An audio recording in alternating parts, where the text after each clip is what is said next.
You can't park that truck here." That's the first thing I heard after buying my $450,000 lake cabin. I'd just closed the deal, hoping to find some peace after my brutal divorce. But instead of peace, I got a neighbor who called the cops 8 times, all because I was moving into my own house. All I wanted was calm days by the water. But what I uncovered about her made me realize I couldn't stay silent. By the time it was over, I ruined her life in a way she never expected. So let me take you back to the start. My name's Anthony Hayes, I'm 35, and I had just crawled out of an exhausting 8-month divorce. My ex-wife was a control freak who made every day feel like walking on a minefield. When the settlement money came through, I knew exactly what I wanted: peace, quiet, and a place where no one could dictate how I lived. That's when I found Ida, a gorgeous cabin on Lake Michigan. The price was steep, $450,000, but it had everything I dreamed of: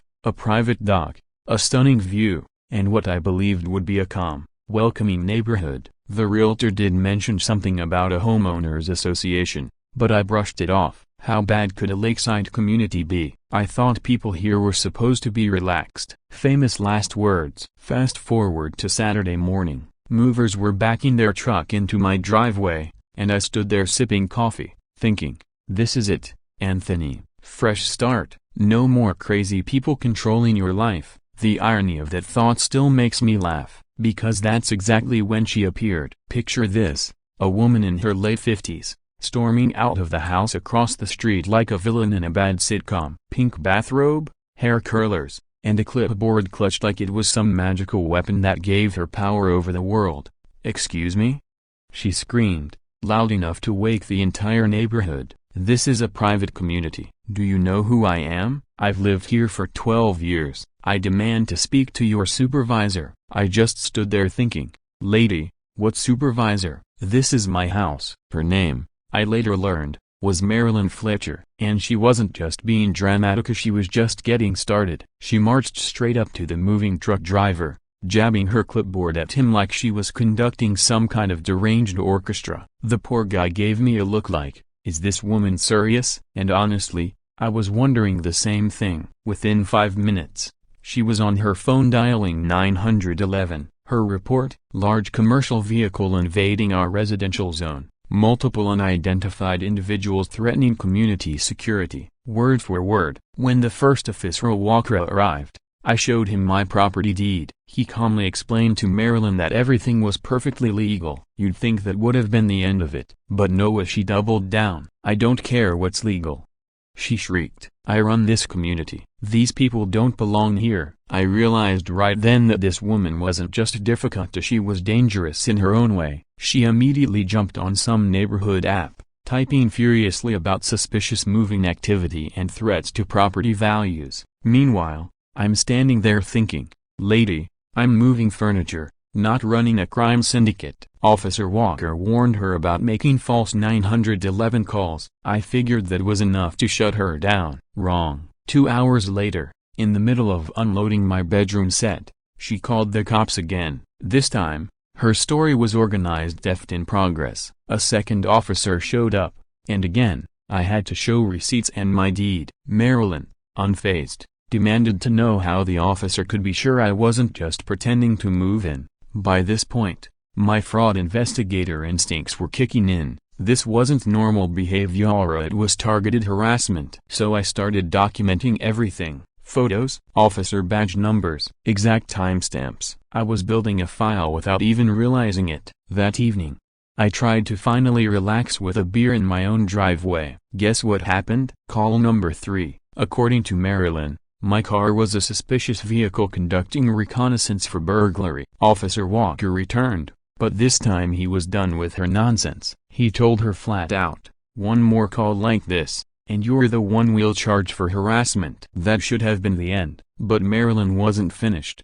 She stormed up to me, still clutching her clipboard like it was a sword, and hissed, "Listen here, mister, I run this neighborhood. People like you need to learn the rules and respect your betters." When I calmly asked her what she meant, her mask finally slipped, revealing the ugly truth. According to her, troublemakers, outsiders, and renters who don't respect community standards weren't welcome here. The fact that I had just dropped $450,000 on this property meant nothing to her twisted little mind. At that point, I pulled out my phone and started recording because the situation was becoming too insane not to document. "You can't record me without permission. This is private property. Stop right now," she shouted. What she didn't understand was simply I was on my own land, and the street we were standing on was public. When I explained that, she completely lost it. She stormed back toward her house, yelling at the top of her lungs, "You'll regret moving here. I'll make your life miserable. You'll leave here just like the others did." Her words sent a chill down my spine. The others, what had happened to the families who lived here before me? The next morning,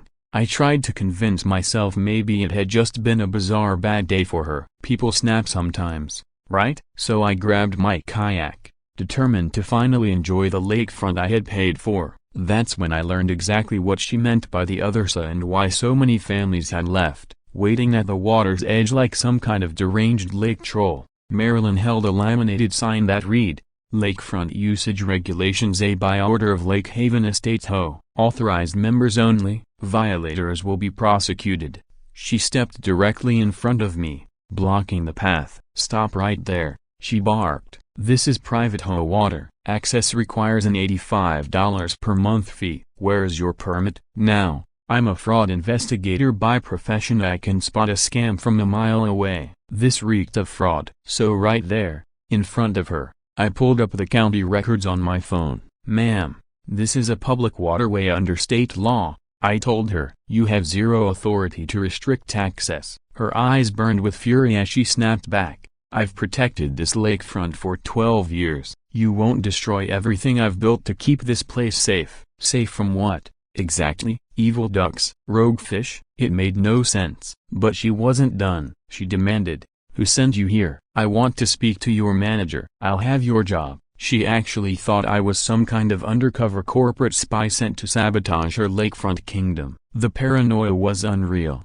Suddenly, I understood why other families had left. I launched my kayak anyway, from the public access point, since I knew I had every legal right, but that only pushed her over the edge. She made her fourth 911 call, claiming, "Violent trespasser attacking private property. He's assaulting our lakefront with a dangerous watercraft. Send SWAT immediately." SWAT for kayaking. Officer Walker returned, looking like he'd rather be anywhere else. He explained again, with all the patience he could muster, "Ma'am, this is public water. He has full riparian rights as a lakefront homeowner." But Marilyn wasn't hearing it. "I don't care about your fancy legal words. I own this lake. My HOA owns this water and everything in it." The officer finally had enough. He filed an official harassment report against her for repeated false calls. I could see in his eyes that even he was sick of her nonsense. And that's when my guardian angel arrived. Tom, a Vietnam veteran who lived 2 houses down. He walked up, gave me a firm handshake, and said, "Welcome to the neighborhood, son. Don't let that crazy woman scare you off. She's driven out 3 families with this same harassment over the years." 3 families. So I wasn't imagining things. Tom showed me an official-looking invoice he'd received for something called Lakefront Maintenance Services LLC. It demanded $85 a month, with threats of legal action for non-payment. I quickly did the math in my head. 25 families, $85 a month, over 4 years, a broken bar that added up to over $12,000. "Tell me, Tom," I asked, "has anyone here actually seen any lakefront maintenance work being done?" He just shook his head. Tom just laughs bitterly and shakes his head. "Son, the only thing that woman maintains is her stranglehold on this entire community. She runs this place like a dictator." He introduces me to a few neighbors willing to talk, and the horror stories start pouring out one after another. There's a kind elderly woman who says her grandson isn't allowed to visit anymore. Why? Because Marilyn called the cops on a 6-year-old boy for making too much noisy broken bar when he was just playing outside. Another family was forced to remove their garden no messy because they supposedly violated HOA aesthetics. On top of that, they were fined $500 for community disruption. Then there's the Martinez family, whose teenage son had his graduation party shut down for unauthorized activity and noise violations. Every story followed the same pattern: question Marilyn's authority in even the slightest way, and she would unleash relentless harassment until you either bowed down completely or packed up and left. It wasn't just neighborhood drama. To me, it looked exactly like the organized intimidation I'd seen in corporate fraud cases. My investigator brain was in overdrive. This wasn't a cranky neighbor problema, it was systematic abuse designed to control people through fear and financial exploitation. She had turned the neighborhood into her personal fiefdom, collecting tribute and punishing anyone who resisted. It felt less like suburban America and more like some medieval kingdom. That evening, after a brutal moving weekend, all I wanted was a quiet dinner. I fired up the grill on my deck for a couple of burgers. But of course you can guess what happened next. Call number 5 to 911. Her complaint: illegal open flame creating a fire hazard. Subject threatening community safety. Possible arson attack in progress. Yes, she accused me of terrorism for grilling burgers. The dispatcher told her flat out that backyard grilling is legal everywhere. But Marilyn wasn't letting it go. Not without HOA approval and safety permits. He's endangering us all, she screamed. This is domestic terrorism. When dispatch refused to send anyone out, Marilyn took matters into her own hands. She came storming across the street, pounding on my front door like a SWAT raid. When I opened it, she was in full meltdown mode, shrieking so loudly the entire neighborhood could hear. I'll destroy you. You'll move away just like the Johnson family did. You'll beg to leave this community. By now, she was completely unhinged. I kept recording every second, because her threats were dangerous and her mention of the Johnson family stuck in my mind. Who were they? What happened to force them out? That's when I decided to call my old colleague, Agent Wilson, at the FBI. We had worked together on a massive corporate fraud case, and if anyone could help me, it was him. Wilson, I told him, this is bigger than a bad neighbor. We're looking at systematic federal crimes, wire fraud, civil rights violations, maybe even a RICO conspiracy. His voice went dead serious. Anthony, how fast can you get me everything you've documented? Because you're not the first person to call me about HOA fraud at Lake Haven Estates this month. That floored me. Other people were going through the same nightmare. How many communities across the country were dealing with this kind of scheme? By Monday morning, I was back on the phone with Agent Wilson, going over what evidence the FBI needed. We were discussing documentation and federal jurisdiction when I noticed something chilling. Marilyn, standing at her window, staring at me through binoculars. She wasn't even trying to hide it, just standing there, spying on me in plain sight, like some suburban secret agent. 20 minutes after I hung up with the FBI, guess what happened next? And what happens next? You guessed it. 911. Call number 6. Her claim this time? Federal agents stalking innocent American widows. Government harassment operation. Deep state conspiracy targeting community leaders. Yes, according to Marilyn, a simple phone call with a federal agent was proof of a deep state conspiracy. Officer Carter arrived and had the unenviable job of explaining to her that American citizens are constitutionally allowed to contact federal agencies whenever they wish. They're trying to destroy me because I protect this community from dangerous outsiders and troublemakers, she wailed, playing the victim harder than ever. Her complex was unreal. That evening, Tom decided enough was enough. He called for what he described as a community resistance meeting in his garage. Honestly, I expected maybe half a dozen brave neighbors. Instead, 23 families showed up. 23. It was the biggest anti-Marilyn gathering this neighborhood had ever seen. And the stories that spilled out that night were devastating. We weren't just talking about petty harassment, we were talking about systematic theft. Over 4 years, more than $12,000 had been stolen through fake emergency assessments for repairs and maintenance that never took place. Families were cited with bogus noise violations just because their children dared to laugh and play in their own yards. 12 families had been fined this way. Fraudulent aesthetic fees were slapped on people for hanging completely normal holiday decorations, things every other neighborhood in America celebrates without issue.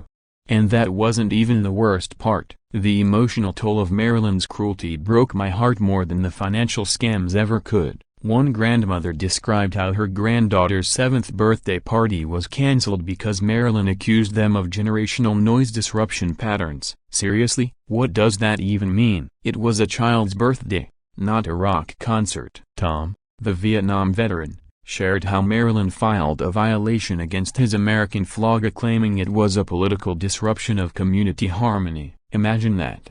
A man who fought for this country, told he couldn't fly the U.S. flag in his own yard because of her power trip. Then there was a cancer patient who explained how his medical equipment delivery was blocked. Why? Because Marilyn decided the truck disturbed community peace. The man was fighting for his life and she worried about the sound of a delivery van. Young parents had their kids' playground equipment removed for supposed liability and noise violations. Families weren't allowed to host barbecues because she labeled them unauthorized gatherings. Some homeowners were even fined for parking their own cars in their own driveways, simply because Marilyn decided the vehicles weren't aesthetically appropriate for the neighborhood.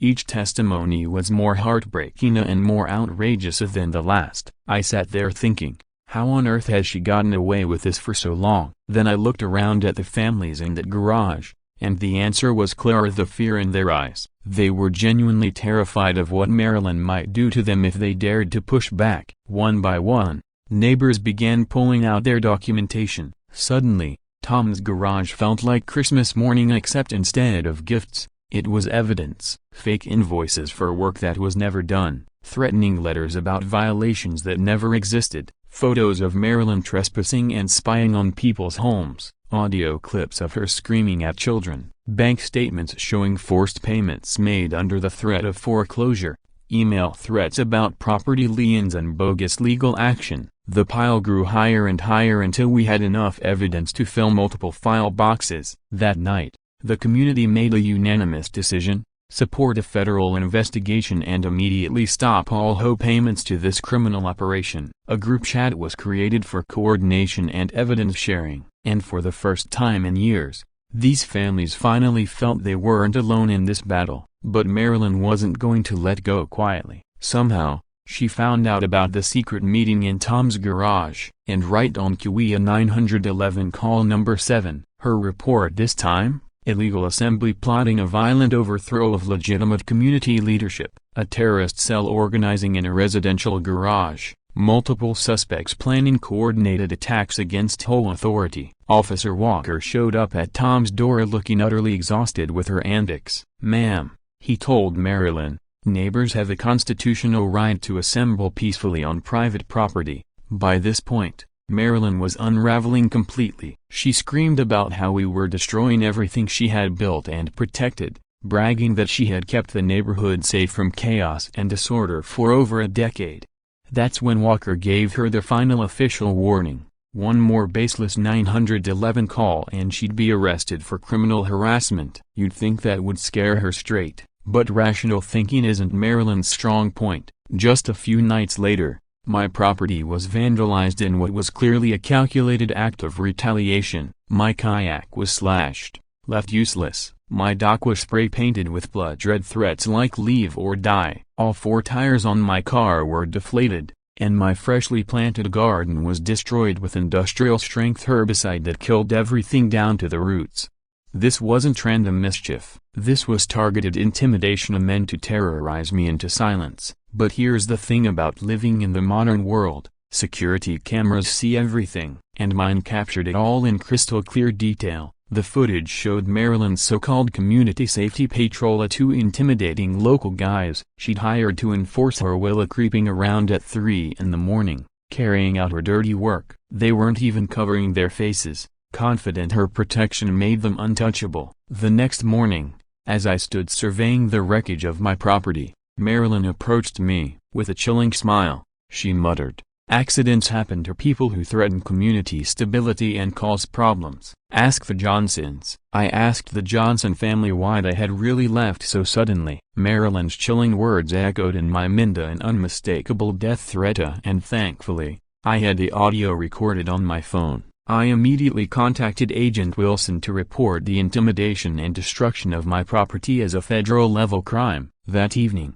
I was outside watering what little remained of my garden, hoping to rescue a few plants from the herbicide damage. Suddenly, Marilyn placed her ATA and ultimately final call to 911. This time, her claim was outrageous: chemical weapons attack in progress. The subject is using a dangerous irrigation system to poison the community water supply. Hazmat response required immediately. The dispatcher had finally had enough. They informed her that her number was permanently flagged in the system and no future calls would be taken unless there was a verified medical emergency. That's when Marilyn snapped completely. Screaming into the phone, she shouted, "Fine, I'll handle this myself. Time for real community justice." Before slamming the call down, later that night, Agent Wilson called me back with news that turned this entire nightmare upside down. He said, "Based on your evidence package, we've been running a parallel federal investigation for 6 months. A federal raid has been authorized. Justice is finally coming." But then he added something that froze me in place. "Wait a second," I interrupted. 6 months? But I only reached out to you last week. How could you already have been investigating? Wilson's reply made my blood run cold. "Anthony, we've had our eye on Marilyn Fletcher since before you even bought your cabin." That revelation raised terrifying questions. How long had the FBI known about Marilyn's criminal operation? And what exactly had they uncovered before I ever moved into this community? 6 months later, I found myself sitting in Agent Wilson's sterile FBI office, reviewing the results of what he called the most extensive HOA fraud investigation in federal history. Here's what he revealed. While I thought I was just fending off daily harassment from a deranged neighbor, the FBI's Financial Crimes Unit had been quietly building a massive case, one that RICO prosecutors would be eager to take to court. The numbers were staggering. $12,000 funneled through wire fraud and fake shell companies. $25,000 stolen via fabricated emergency assessments. $50,000 in lost property value caused by illegal restrictions. Altogether, $177,000 in financial crimes against my neighbors in just 4 years. And shockingly, the money trail wasn't even the worst of it. The civil rights violations alone were enough to lock Marilyn away for a decade. She had systematically blocked public waterway access, selectively targeted families with children, elderly residents, and military veterans, and abused authority through an HOA structure that was entirely fabricated. Then came the RICO conspiracy evidence, which read more like the script of a mafia drama than a suburban neighborhood dispute. 4 years of organized harassment campaigns, multiple co-conspirators, extortion, threats, and intimidation, everything pointing to a full-fledged criminal enterprise. Agent Wilson handed me pages of Marilyn's phone and email records. What I read was chilling. Coordination calls with her hired enforcers, emails threatening entire families, detailed harassment campaigns against anyone who challenged her so-called authority, and financial documents tying every move back to her fraudulent schemes. The investigation tied every fake shell company directly back to Marilyn's personal bank accounts. The digital trail was undeniably proof of wire fraud, civil rights violations, and organized conspiracy. This wasn't just a cranky neighbor acting out, it was a calculated, highly organized criminal operation designed to terrorize and exploit an entire community. The scope of the network was larger and far more structured than I could have ever imagined. A bogus business called Lakefront Maintenance Services LLC, run by Marilyn's brother-in-law Michael, had been processing completely fabricated invoices for maintenance work that never happened. The so-called community safety patrol of those two intimidating men who had been harassing everyone for months were actually being paid $500 a month each for property damage and intimidation. Even worse, a corrupt county clerk was on Marilyn's payroll, taking $2,000 bribes in exchange for filing false ownership documents. Investigators also uncovered a phony lawyer named Robert Hayes, who pocketed $5,000 each time he issued fraudulent legal opinions telling families they had no choice but to pay illegal fees or risk foreclosure. It wasn't just petty harassment, it was a fully functioning criminal syndicate operating in broad daylight. And now, every one of them was facing serious federal consequences. The charges were staggering. 15 counts of wire fraud, each carrying up to 20 years in prison. 8 counts of civil rights violations, each worth up to 10 years. multiple RICO conspiracy charges, each with 20-year maximums, 23 counts of criminal threats, worth up to 2 years each. Altogether, 4 defendants were indicted, with $177,000 in financial crimes documented, 25 families identified as victims, and 47 false police reports logged as part of the harassment campaign.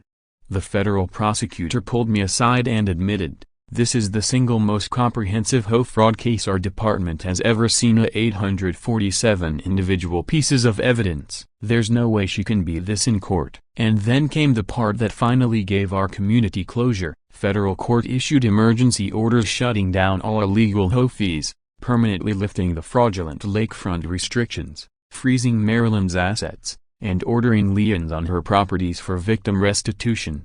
The FBI even recovered $12,000 hidden in her accounts, and each victimized family was reimbursed $4,080 for the illegal payments they'd been forced to make over 4 years. On top of that, all legal expenses were covered by the federal judgment. The results were immediate. Our property values skyrocketed once Lakefront access was restored. An appraiser told me values jumped by 40% overnight. My cabin, once worth $450,000, was suddenly valued at $630,000. Without even trying, I had just made the best real estate investment of my life, thanks to federal justice breaking Maryland's stranglehold on the community.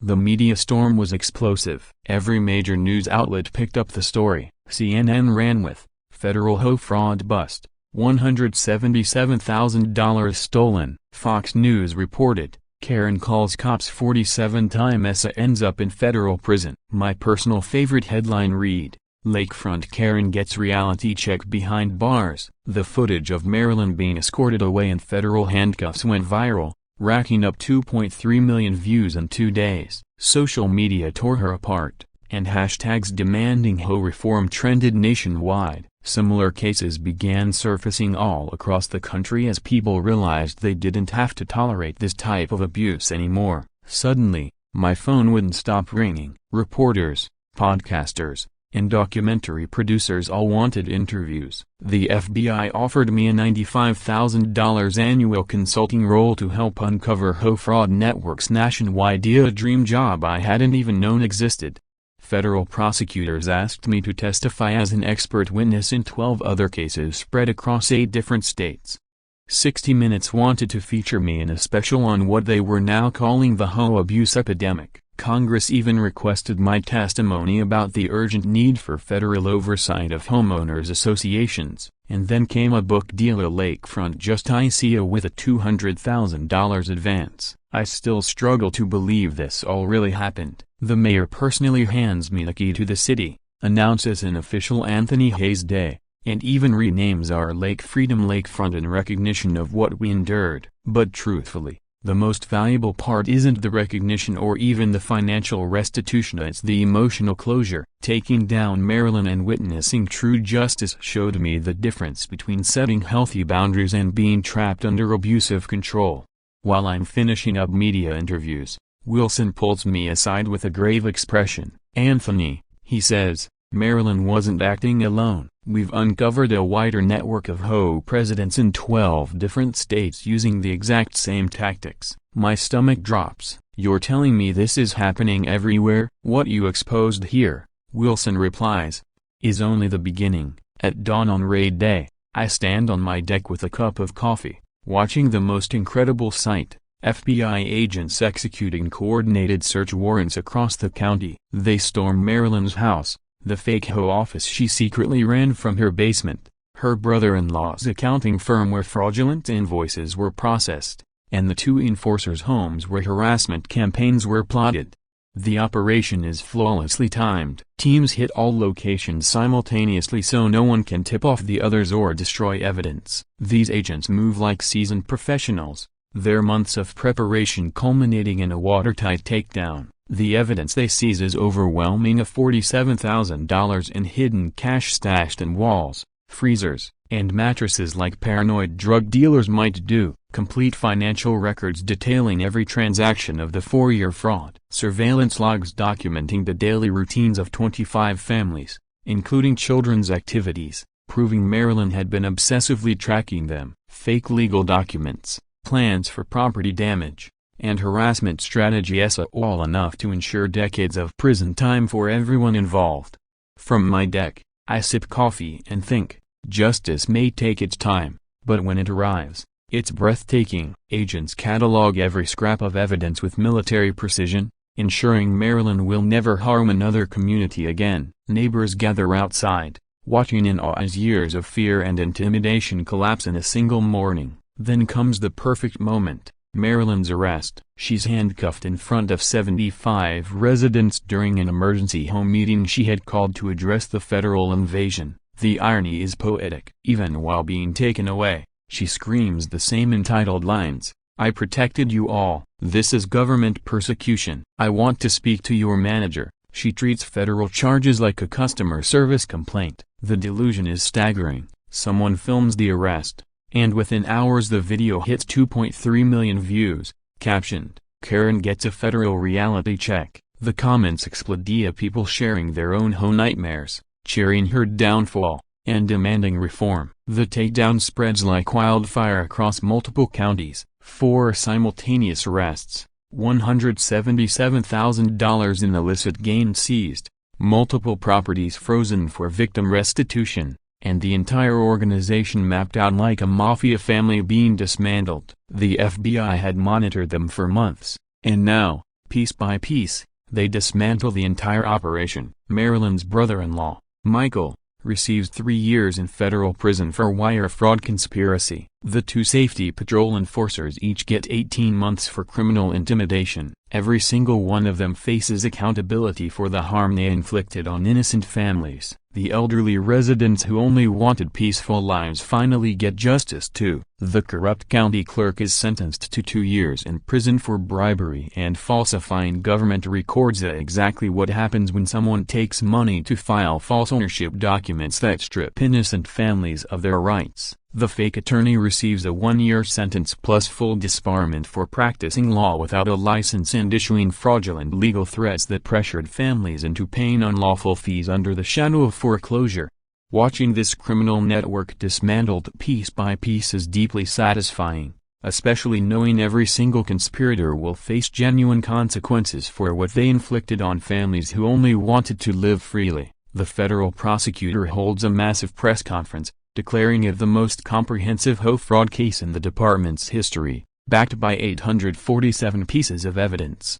Marilyn's defense attorney tries to argue prosecutorial overreach, but the prosecutor's reply is flawless. This isn't overreach. This is justice for 25 families who were systematically terrorized and financially exploited by an organized criminal enterprise. The evidence is so overwhelming that even Marilyn's lawyer looks humiliated to be defending her in court. The forensic accountants trace every fraudulent transaction. Emails prove the harassment campaigns were premeditated, and the testimony from all 25 victim families is devastating. Expert witnesses outline the long-term psychological damage caused by this abuse. The sheer mountain of proof leaves no possible defense against what the FBI had meticulously uncovered. The federal court issues an emergency liberation order that changes everything for our community. Within 24 hours, all unlawful restrictions are erased. Federal marshals oversee the physical removal of the illegal lakefront gates, the intimidating HOA signs Marilyn had posted everywhere, the fake security cameras monitoring public spaces, and even the bogus infrastructure fees she used as a weapon of control.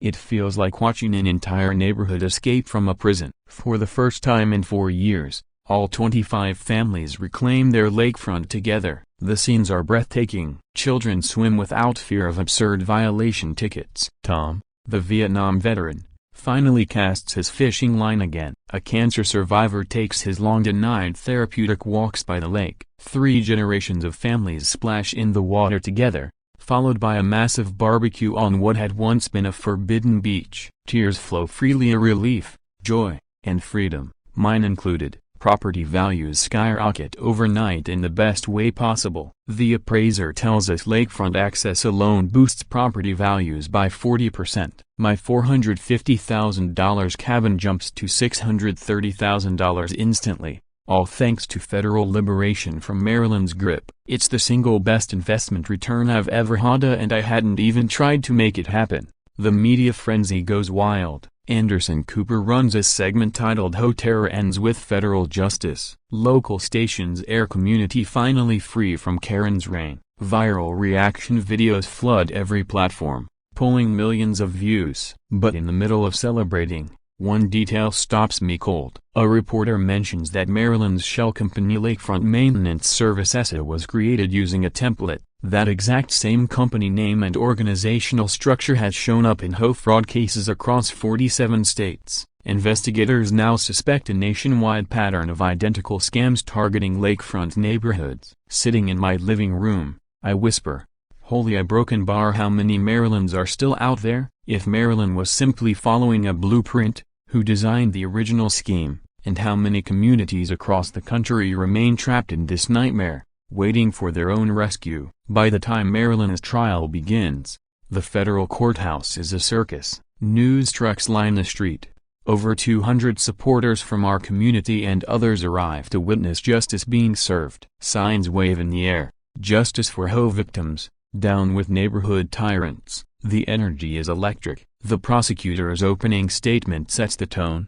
This defendant systematically defrauded 25 families while weaponizing law enforcement to terrorize anyone who questioned her fabricated authority. His conviction sends chills through me, and I can see the jurors already seething after just the opening remarks. The evidence presentation is brutal and thorough. Every fraudulent transaction of the $177,000 stolen is charted in spreadsheets and bank records. Forged invoices are displayed. Audio clips of 47 frivolous 911 calls are played, leaving jurors visibly disgusted as they realize just how far Maryland went to harass innocent families. The victim testimonies are heartbreaking, a families reliving years of fear and intimidation. With every story, the jury grows angrier. Evidence of property damage includes crystal-clear surveillance footage of midnight vandalism carried out by Maryland's hired enforcers. Maryland's hired enforcers are caught on high-definition footage destroying my kayak and tearing apart my garden. Audio recordings capture her own voice making threats, promising accidents to anyone who dared to oppose her authority. Bank records tie every fraudulent transaction directly to her personal accounts. Emails reveal calculated harassment campaigns that deliberately targeted families, leaving behind a digital trail that's impossible to deny. Expert witnesses testify about the devastating long-term psychological effects such systematic abuse can inflict on entire communities. It stands as the most complete and airtight fraud case I've ever witnessed, even compared to the corporate criminals I've prosecuted who stole millions from retirement funds and pensions. The prosecution has built an unshakable case, leaving absolutely no room for doubt. Every shred of evidence ties back to Maryland and her criminal operation, and no competent defense attorney could possibly undermine this mountain of proof. During a recess, the federal prosecutor tells me that this case will likely become the national benchmark for HOA fraud prosecutions. The defense's strategy is pitiful and desperate. Maryland's lawyer attempts to spin her behavior as misguided attempts at community protection, but the overwhelming evidence paints a different picture. A deliberate and calculated criminal network spanning 4 years, supported by multiple accomplices. It's hard to claim good intentions when audio exists of her threatening lives. The jury can see through it. Their expressions make it clear to them. She isn't some misunderstood community leader, she's a predator who exploited innocent families for personal gain. When it's my turn to testify as the key witness, everything flows perfectly. I finally feel as if I'm speaking on behalf of every single person who endured her reign of terror. I walk the jury through the entire timeline of harassment, from that very first absurd police call over my moving truck, through the property destruction, and ending with death threats. I explain how I uncovered the financial fraud, using my professional investigator background to build the case. I detail the collaboration with Agent Wilson and how we pieced together every critical piece of evidence. I can see the jury clinging to every word. Tom's testimony, as a veteran describing years of systematic oppression, hits especially hard. Some jurors look visibly emotional when he talks about being denied the right to display the American flag on his own property. The testimony from the elderly woman about being prevented from spending time with her cancer survivor grandson moves the courtroom to tears, including the bailiff, who struggles to maintain composure. Officer Walker testifies next, laying out the harassment pattern from a law enforcement perspective. He describes the 47 frivolous calls she made, and the jury looks shocked at how far this abuse went. The jury deliberates for just 4 hours before returning with their verdict, a remarkably short time considering the sheer volume of evidence. The results: guilty on all 47 federal counts, 15 counts of wire fraud, guilty, 8 counts of civil rights violations, guilty, 1 count of RICO conspiracy, guilty, 23 counts of criminal threats, guilty. Each announcement from the jury foreman is met with cheers and tears of relief from those in the gallery. After 4 long years of fear and suppression, the dam finally breaks. The judge's statement before sentencing is powerful and resolute. He declares that Maryland exploited the trust of homeowners while systematically trampling on constitutional rights, and that the court must send an unmistakable message that such abuses will face the full weight of federal law. His words carry a deep authority, and it's clear even he is personally offended by what she did to our community. He reminds everyone that this isn't about just one tyrannical neighbor, it's about protecting American families from small-time despots who misuse their positions of power. When Marilyn speaks in her final statement, she shows no remorse. Instead, she declares that she spent 12 years protecting the community from chaos and that her methods were simply misunderstood by ungrateful people. Even in the face of prison, she clings to the delusion that she's the victim, not the perpetrator. Her words visibly anger the judge. The sentencing that follows is everything we had hoped for and more. Marilyn is given 30 months in federal prison for wire fraud and RICO conspiracy, ordered to pay $177,000 in full restitution to the victims, and fined an additional $75,000 for civil rights violations. She is sentenced to 5 years of supervised probation after release, permanently banned from serving in any HOA leadership role nationwide, and ordered to complete 1,000 hours of community service working in public waterway maintenance. When the judge announces her lifetime ban from HOA leadership, the courtroom explodes in cheers so loud the bailiff has to calm the crowd. By the time the full sentence is read aloud, the atmosphere feels like a celebration of long-awaited freedom. People are crying, shouting, and chanting, "Justice for our stolen years." The live stream of the hearing goes viral, pulling in over 4 million views across the internet. "The enforcers wrecked my kayak and tore apart my garden." Recordings captured Marilyn's own voice, threatening that accidents would happen to anyone who dared challenge her authority. Bank statements directly tied every fraudulent transaction to her personal accounts, while email evidence revealed carefully planned harassment campaigns targeting specific families. Expert witnesses testified about the devastating psychological effects of years of systematic abuse on entire neighborhoods. This is, without question, the most extensive fraud case I've ever seen, and I've prosecuted corporate criminals who stole millions from pensions and retirement funds. The prosecution has assembled a case so airtight that there isn't even a sliver of reasonable doubt. Every document, every recording, every trace leads straight back to Marilyn and her organized criminal network. No capable defense attorney could twist this mountain of evidence into doubt. During a break, the federal prosecutor told me that this trial would set the benchmark for HOA fraud cases nationwide. Marilyn's defense was weak and desperate from the very beginning. Her lawyer tried to frame her actions as misguided community protection, but the evidence exposed a deliberate, calculated criminal operation that lasted 4 years and involved multiple collaborators. How can anyone claim protection when there are recordings of her threatening people's lives? The defense painted her as a well-meaning community leader who simply lost control, but the jury wasn't fooled. From their expressions, you could see they viewed her as a predator who tormented innocent families for money. My own testimony as the key witness went flawlessly. For the first time, I felt like I was giving a voice to everyone who had suffered under her reign of fear. I carefully walked the jury through every stage of her harassment, starting from the absurd call about my moving truck to the property damage and the death threats. I explained how I uncovered the financial fraud, step by step, using my background as an investigator, and described how Agent Wilson and I worked hand in hand with federal authorities to secure evidence. The prosecutor guided me through each detail,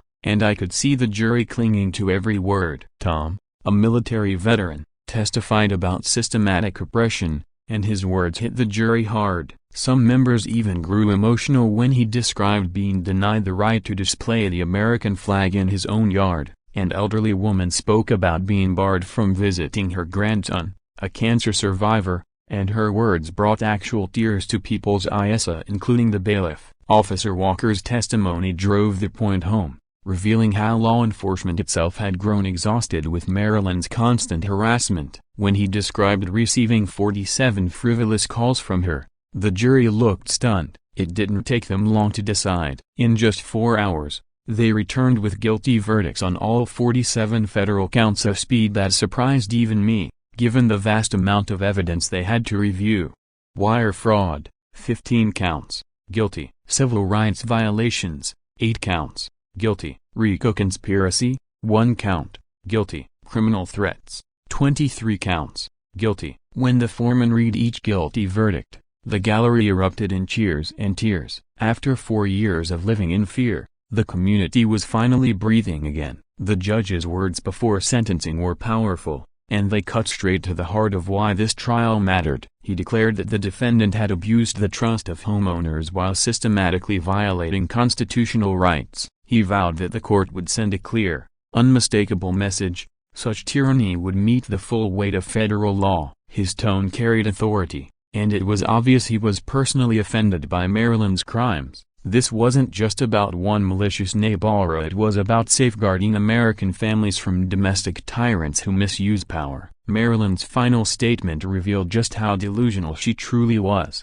She showed no remorse, saying, "I spent 12 years protecting this community from chaos and disorder. I regret only that ungrateful people misunderstood my methods." Even facing prison, she still painted herself as the victim. The judge's anger was visible. Then came the sentencing: 30 months in federal prison for wire fraud and RICO conspiracy, $177,000 restitution to the victims, $75,000 civil rights fine, 5 years supervised probation. After release, a lifetime ban from whole leadership nationwide and 1,000 hours of community service restoring public waterways. When the judge announced the lifetime HOA ban, the gallery erupted with cheers so loud the bailiff had to call for order. And when the full sentence was read, the courtroom shook with relief, of people crying, shouting, and embracing as they chanted, "Justice for our stolen years."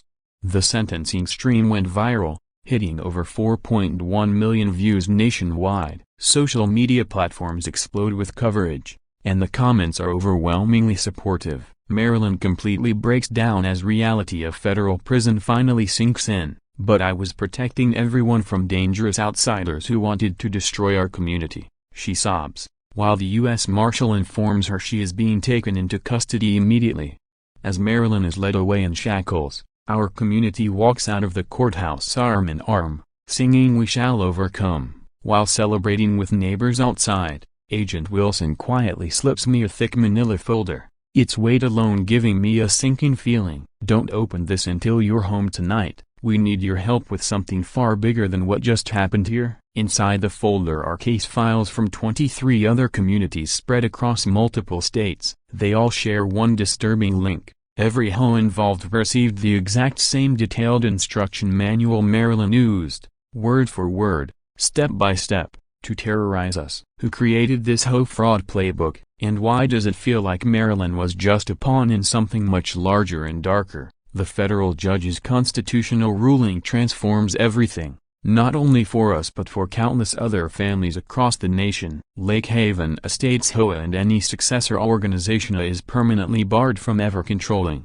charging, or restricting public access to the lakefront in any form. The enforcement terms are ironclad: $25,000 daily fines for any attempt at restriction, federal monitoring for 2 decades, authority for U.S. Marshals to remove barriers within 24 hours, and automatic federal charges for violators. Any board member who tries to recreate restrictions will be held personally liable. Legal scholars call the ruling a landmark victory for riparian rights, later cited in nearly 50 federal cases across the country. The symbolic victory celebration feels like a dream after years of oppression. Federal marshals publicly dismantle the final illegal barriers as 300 community members celebrate with live music, barbecue, and pure joy. A bronze plaque is installed where Maryland's private members only sign once stood, reading, "Public Lakefront HOA restrictions permanently banned by federal court order. Freedom restored,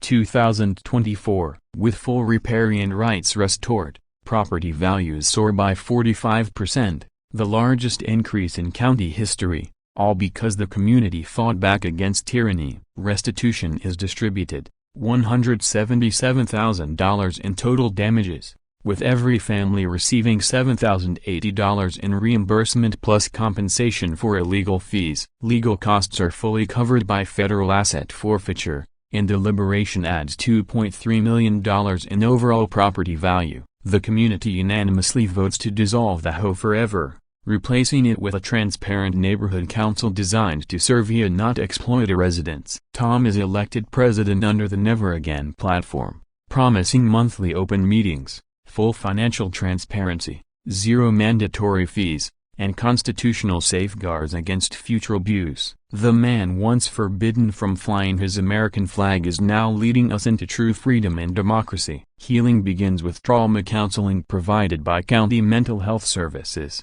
The creation of Liberation Day as a permanent annual festival, a new community garden where Maryland's fake office once stood, a veterans memorial honoring Tom's service, and a children's playground built on once restricted land, finally a safe place for kids to laugh and play.